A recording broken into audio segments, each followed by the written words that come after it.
Pada tahun 2003, Nigeria dilanda kekacauan hebat akibat konflik internal. Peristiwa ini dimulai ketika salah seorang petinggi militer tak menyetujui hasil pemilihan presiden yang baru karena perbedaan ideologi. Penolakan itu berujung pada serangkaian kekerasan dan pembantaian di berbagai wilayah. Presiden terpilih yang bernama Samuel Azuka beserta keluarganya bahkan menjadi korban dan dihabisi kelompok pemberontak.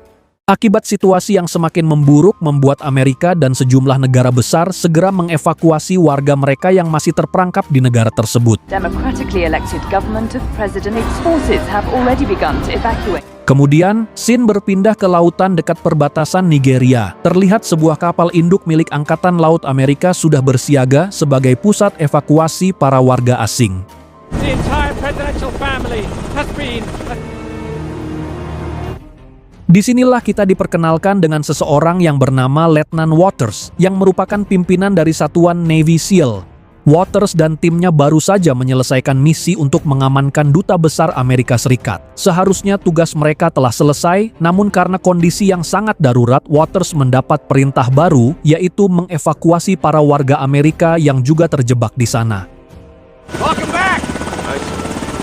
Mereka menerima arahan singkat tentang misi ini, bahwa target utama tim Waters adalah menyelamatkan seorang dokter bernama Lena dan 3 orang lainnya yang saat ini bersembunyi jauh di tengah hutan wilayah Nigeria. Waters harus membawa sang dokter dan 3 orang tersebut menuju titik penjemputan yang jaraknya cukup jauh dari lokasi mereka. Setelah diberi pengarahan tanpa buang waktu, tim Waters langsung berangkat menuju ke wilayah tersebut.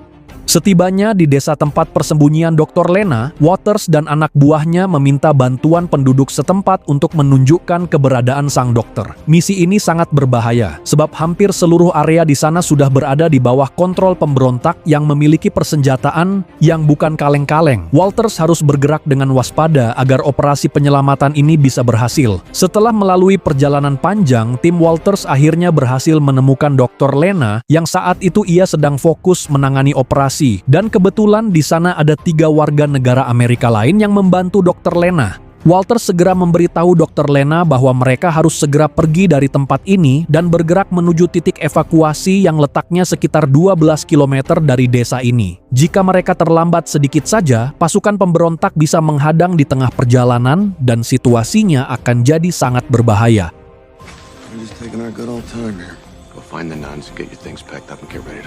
Namun bukannya mengikuti instruksi Waters, Dr. Lena justru meminta Waters dan timnya untuk menyelamatkan 70 warga desa lebih dulu. Dia menolak meninggalkan tempat itu sebelum warga yang tersisa bisa ikut diselamatkan. Karena situasi ini, Waters mencoba meminta arahan ke markas. Tapi karena tak ada waktu lagi, Waters kemudian pura-pura setuju untuk membantu mengevakuasi warga desa. Sebenarnya pihak pusat tidak menyetujui permintaan Dr. Lena, tapi waktu terus berjalan sehingga Waters pura-pura menyetujui rencana tersebut. Dia hanya menegaskan bahwa warga yang ikut harus dalam kondisi kuat dan sanggup berjalan jauh.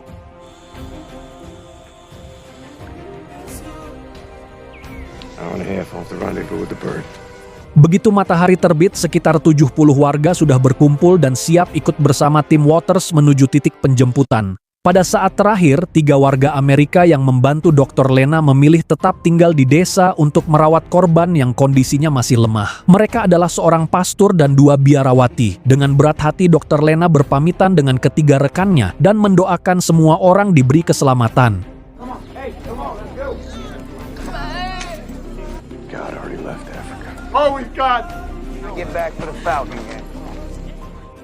Kemudian perjalanan pun dimulai. Rute menuju zona penjemputan berjarak 12 km, tapi jalur yang mereka lalui sangatlah berat, berupa hutan lebat dan tanjakan terjal. Tentu saja medan itu sangat menyulitkan, terutama bagi warga lanjut usia dan anak-anak. Tapi mereka lebih memilih menantang medan berbahaya itu daripada harus menghadapi kekejaman pasukan pemberontak.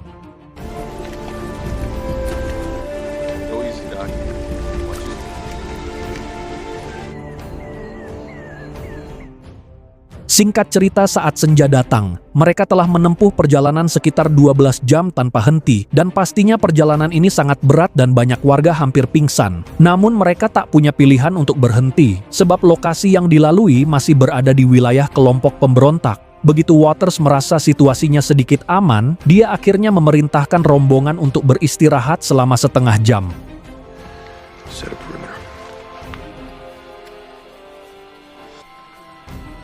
Ketika warga mulai melepas lelah, salah satu anggota tim Waters melihat adanya pergerakan pasukan musuh yang jaraknya sangat dekat dengan posisi mereka. Dan sialnya, jumlah musuh yang melintas cukup besar, sehingga Waters langsung memerintahkan semua orang untuk bersembunyi di balik rimbunya semak-semak dan pepohonan.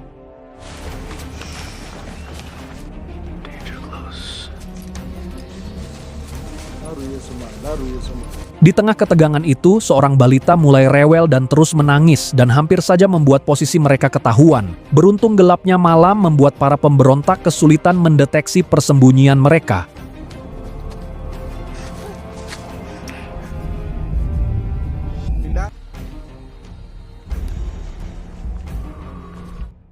Saat Dr. Lena mengira barisan musuh sudah lewat semua, rupanya pasukan pemberontak itu justru menuju desa yang baru saja mereka tinggalkan, sehingga mereka sempat berpapasan di jalan. Dr. Lena mendesak Waters untuk menghadang mereka, karena jika tidak nyawa para warga desa akan terancam. Namun Waters terpaksa menolak sebab militer Amerika dilarang terlibat dalam konflik politik di negara lain, dan misi utama timnya adalah mengamankan warga negara Amerika. Ketika pasukan pemberontak sampai di desa, kita bisa melihat tragedi yang mengerikan. Pasukan pemberontak membantai seluruh warga, termasuk seorang pendeta dan 2 biarawati dari Amerika yang memutuskan tinggal di sana.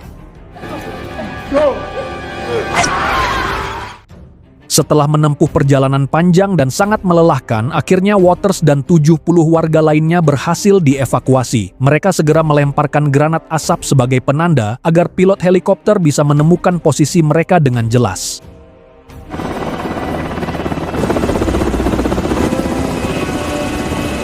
Ada 2 helikopter yang datang, namun hanya 1 yang mendarat. Sementara heli satunya tetap terbang untuk bersiaga jika ada serangan dari pemberontak. Waters menyuruh Dr. Lena naik lebih dulu, sedangkan para warga yang kelelahan hanya diperintahkan menunggu di pinggir area pendaratan.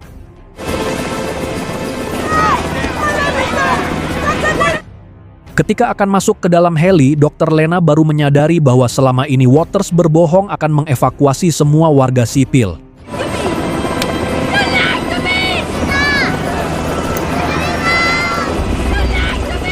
Ketika heli akan pergi, para warga sempat berteriak-teriak memohon kepada Dr. Lena agar tidak meninggalkan mereka. Tapi tak ada yang berani melawan, sebab mereka takut pada Waters dan anak buahnya yang bersenjata lengkap. Tanpa buang waktu, Waters memerintahkan pasukannya naik secepat mungkin.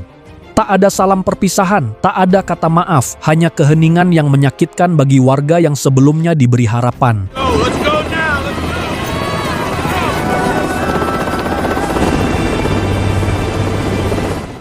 Ketika heli mengudara dan kembali melewati desa yang mereka tinggalkan sebelumnya, pemandangan mengerikan langsung terpampang jelas di hadapan mereka. Terlihat seluruh warganya telah dibantai dengan kejam, sehingga mayat-mayat bergeletakan di mana-mana. Dr. Lena pun langsung menangis histeris melihat si pendeta dan 2 sahabatnya sudah tak bernyawa.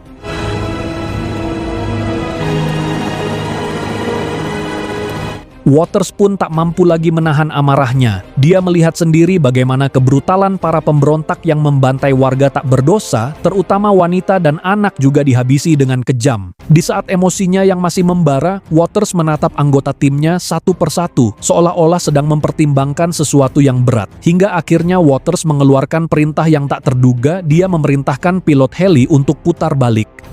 Let's turn it around.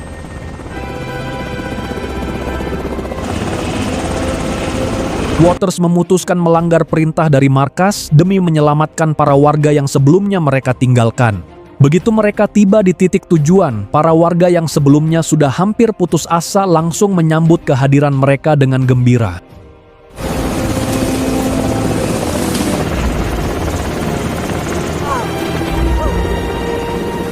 Karena muatan helikopter yang terbatas, maka anak-anak menjadi prioritas utama untuk dievakuasi terlebih dahulu menuju perbatasan. Sementara para warga lainnya harus menunggu gelombang evakuasi berikutnya. Dr. Lena mengungkapkan rasa terima kasih atas keputusan Walters demi menyelamatkan mereka.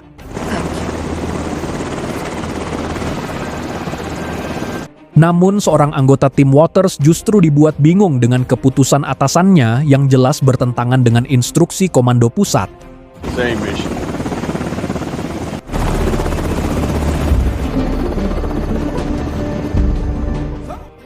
Keputusan Waters itu akhirnya diketahui oleh Kapten Bill setelah Walters mengajukan permintaan mengerahkan 3 helikopter untuk mengangkut sisa warga desa. Namun semua permintaan Walters jelas ditolak oleh komandannya karena pemerintah Amerika tidak mau terlibat langsung dalam konflik yang terjadi di Nigeria.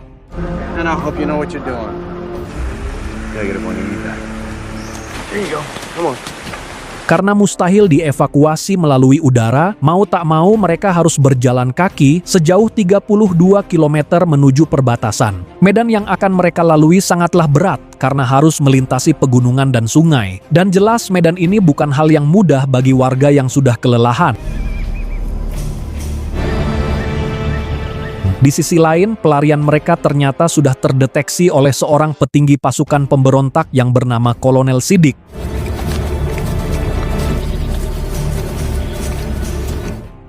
Sejak meninggalkan desa kemarin, para warga hanya bertahan dengan makanan dan minuman seadanya, hingga terlihat momen mengharukan saat mereka berbagi satu buah mangga untuk dimakan bersama. Melihat kondisi tersebut, beberapa anggota tim Waters merasa iba, mereka lalu membagikan ransum cadangan yang masih tersisa. Di saat yang sama, salah satu anggota berhasil memantau pergerakan musuh lewat citra satelit. Terlihat jelas ada satu peleton pemberontak yang mulai bergerak memburu mereka. Hal ini menimbulkan pertanyaan besar, kenapa pasukan pemberontak bersikeras mengejar Dr. Lena dan para warga sipil? Waters akhirnya bertanya secara langsung, namun Dr. Lena justru tidak tahu apa-apa dan tak menghiraukan pertanyaan dari Waters. Tak peduli hujan panas ataupun badai, mereka tetap harus bergerak melanjutkan perjalanan, karena pasukan musuh masih mengikuti jejak mereka. Ketika dalam perjalanan, seorang anak buah Waters yang paling setia akhirnya bertanya. Ia merasa heran dengan keputusan komandannya yang memutuskan menolong warga sipil. Selama menjadi bawahan, ia tahu persis bahwa Waters adalah tipe pemimpin yang selalu mengutamakan misi walau apapun yang terjadi. I'm with you either way. You know that. Get to the point. Menyadari musuh semakin dekat, Waters segera memerintahkan semua pengungsi untuk terus melanjutkan perjalanan.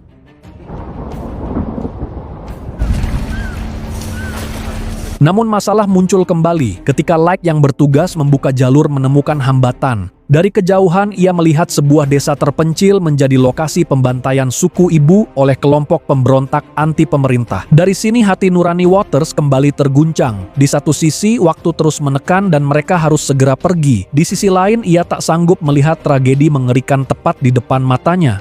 Dan akhirnya Waters mengambil keputusan bahwa mereka harus turun tangan. Dia memerintahkan seluruh timnya untuk bersiap menghadapi pertempuran. David dan Slow yang bertugas sebagai sniper diperintahkan untuk menempati posisi dan melakukan tembakan jarak jauh. Sementara, anggota lain bersama Waters akan menyerbu dari jarak dekat.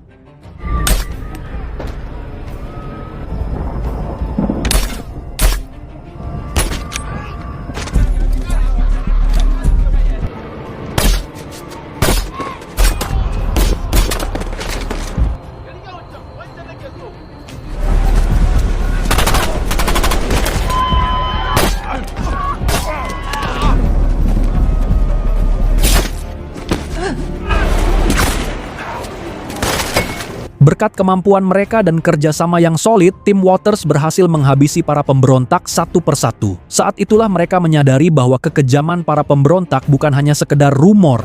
Para pemberontak membantai lelaki dan para wanita, dan yang lebih sadis lagi, mereka menelantarkan para ibu menyusui dengan tindakan kejam agar tak bisa lagi memberi ASI kepada bayinya.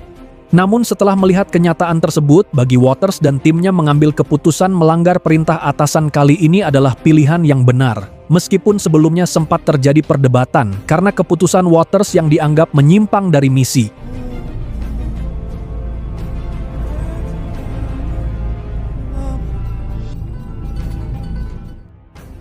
Pada malam kedua, mereka kembali memutuskan untuk beristirahat di dalam hutan untuk memulihkan tenaga setelah 2 hari perjalanan yang benar-benar menguras fisik dan mental.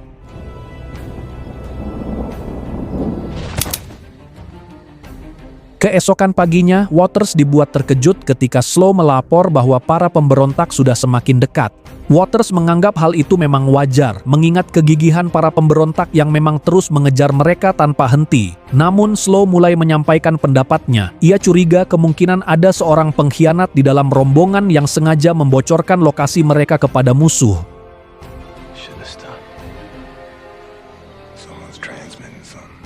Mendengar hal itu, Waters langsung bertindak. Ia mengumpulkan semua warga dan mengancam akan mengambil langkah tegas jika tidak ada yang mengaku sebagai pemberi informasi kepada pemberontak.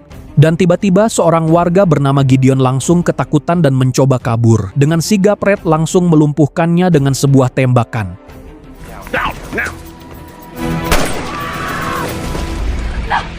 Setelah diinterogasi, ternyata Gideon membawa perangkat pemancar sinyal yang digunakan untuk mengirimkan posisi mereka, sehingga para pemberontak bisa mengikuti jejak rombongan. Namun alasan dibalik pengkhianatan itu lebih mengejutkan. Gideon menjalankan bahwa semua ini atas perintah Kolonel Idris, yang sebenarnya sedang memburu seseorang bernama Arthur.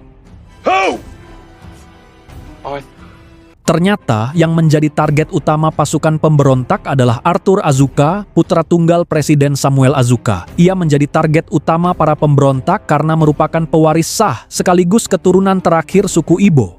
Demi menyelamatkan diri, Arthur dan pengawalnya bernama Kolonel Okezi selama ini menyamar sebagai warga sipil biasa agar tidak terlacak dan dihabisi pemberontak. Setelah mendengar fakta tersebut, Waters dan timnya semakin percaya bahwa mereka sedang memikul tanggung jawab besar. Arthur Azuka.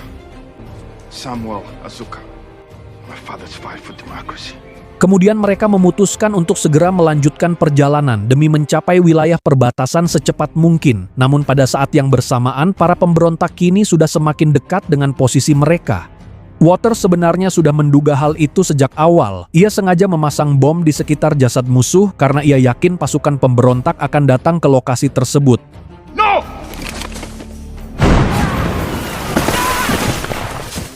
Kemudian Kolonel Idris menghubungi pasukan lain untuk melakukan penyergapan terhadap tim Navy SEAL dan rombongan pengungsi. Seluruh pasukannya dikerahkan ke berbagai arah untuk memblokir semua jalur dan memastikan tidak ada yang lolos dari target mereka.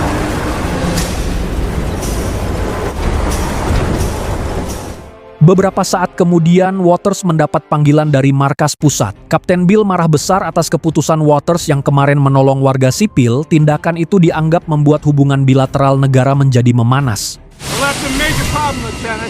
Mendengar itu, Waters langsung tersulut emosinya. Ia tidak habis pikir bagaimana mungkin seseorang bisa membiarkan pembantaian itu terus berlangsung tanpa adanya tindakan. Waters juga mengingatkan bahwa selama ini dialah yang telah memimpin berbagai misi berat yang bahkan tidak mampu diselesaikan oleh orang lain. Oleh karena itu, dia berharap Kapten Bill mau membantu menyelamatkan warga yang sedang menderita meskipun misi tersebut bertentangan dengan instruksi dari komando pusat. Waters menegaskan bahwa dia tidak memaksa anak buahnya terlibat dalam misi ini, kecuali mereka bersedia ikut dengan sukarela. Complete this mission. I'll give you my word. For as soon as I can. I promise you. Maka ia pun menanyakan satu persatu keputusan para anggota timnya, dan secara mengejutkan ketujuh anggota itu dengan tulus menyatakan siap mendukung dan menyelamatkan para warga atas kemauan mereka sendiri. Mereka semua mempunyai pandangan yang sama bahwa nilai kemanusiaan adalah hal yang paling penting dan di atas segalanya. Let's get these people to safety. I'm good to go. Let's go. Hustle, hustle, hustle. Singkat cerita, mereka semua telah memasuki area padang ilalang luas yang berada tak jauh dari perbatasan Tanjile. Lex yang berada di posisi depan kembali memperlihatkan insting tajamnya. Ia merasakan ancaman besar tepat di hadapan mereka, namun tiba-tiba Sniper, 11 o'clock, sniper. Lex justru terkena tembakan sniper musuh yang rupanya berhasil mengetahui posisinya. Akibat serangan itu, situasi seketika berubah kacau. Seluruh anggota Navy SEAL berusaha memberi perlindungan sambil mengevakuasi Lex yang terluka.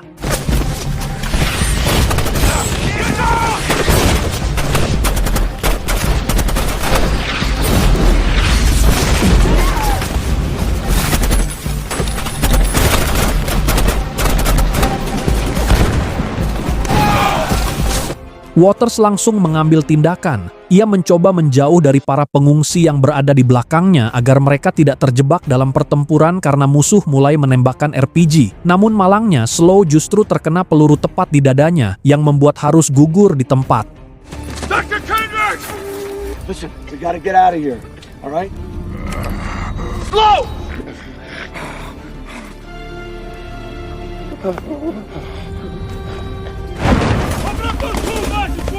Situasi semakin parah ketika banyak warga sipil tertembak dan menjadi korban. Melihat kekacauan itu, Waters memutuskan untuk menarik mundur timnya dan mengutamakan untuk menyelamatkan para pengungsi.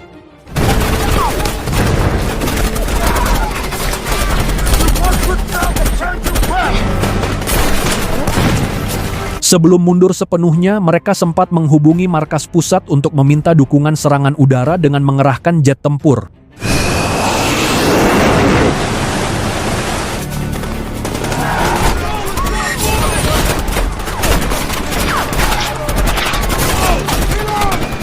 Saat akan pergi dari zona pertempuran, Lex berusaha menyelamatkan seorang warga yang tertimpa pohon, tapi mereka berdua akhirnya tewas terkena gempuran peluru.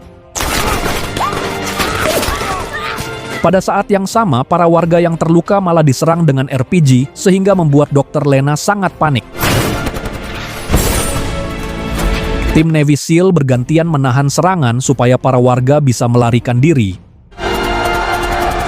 Tapi sayangnya pasukan musuh menyerang dengan sangat brutal sehingga satu persatu anggota Navy SEAL harus gugur. Dan sialnya, Waters juga terkena tembakan tepat di kakinya saat berusaha mundur.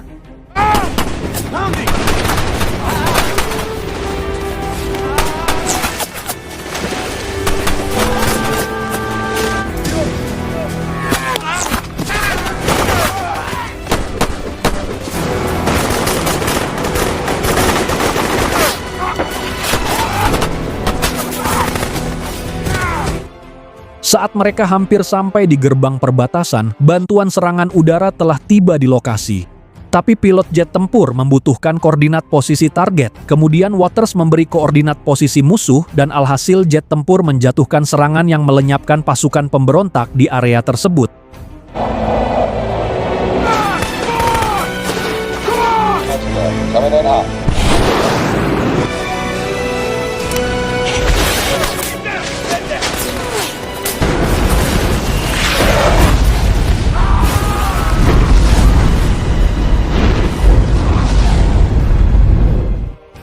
Sementara Dr. Lena dan para warga belum bisa memasuki wilayah perbatasan. Namun tak lama kemudian, Kapten Bill datang dengan membawa 3 helikopter untuk mengevakuasi mereka. Tapi sayangnya 4 anggota Waters gugur dalam operasi ini.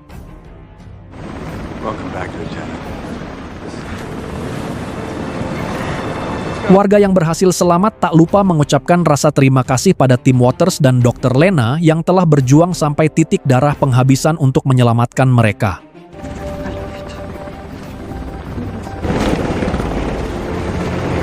Arthur sebagai penerus ayahnya hanya berharap bisa membawa warga yang tersisa menuju kehidupan baru yang damai dan sejahtera.